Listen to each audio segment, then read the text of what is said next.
বাড়িতে উন্নতি না হওয়ার পাঁচটি কারণ, তার মধ্যে কি কি চলো বলে দিই। 1 নম্বর, বাড়ির প্রধান দরজা বা মেন গেটের সামনে কখনোই জুতো ছড়িয়ে ছিটিয়ে রাখার চেষ্টা করবেন না, বা কেউ রাখলে একদম সাথে সাথে ভালো করে বলবেন যে সরিয়ে রাখুন বা সাইড করে রাখুন, রাখতে নেই, বা যেইভাবে বলতে পারেন, ঠিক আছে, যাতে তার মনে আঘাত না লাগে সেইভাবেই বলবেন, ঠিক আছে। আর হচ্ছে 2 নম্বর, সন্ধেবেলা কখনো ঘরের মধ্যে ঝাড়ু দেবেন না, ঠিক আছে। সন্ধেবেলা ঘরে হোক বা বাইরে উঠোনে হোক, দেরি হয়ে গেছে, শরীর খারাপ, এখন আমার শরীর ঠিক হয়ে গেছে, সন্ধে হয়ে গেছে বলে এখন ঝাড়ু দেওয়ার দরকারই নেই, আবার পরের দিন দেখা যাবে না হয় কি, তাই তো।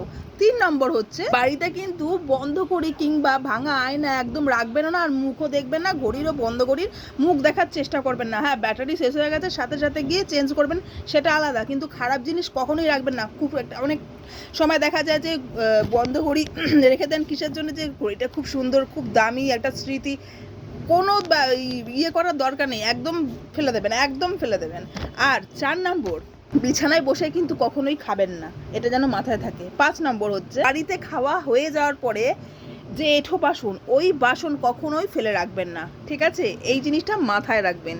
চলুন, আজকের এই অবধিই ছিল, কেমন লাগলো অবশ্যই বলো, আর সব কিন্তু ইম্পর্টেন্ট বিষয়। Love you all.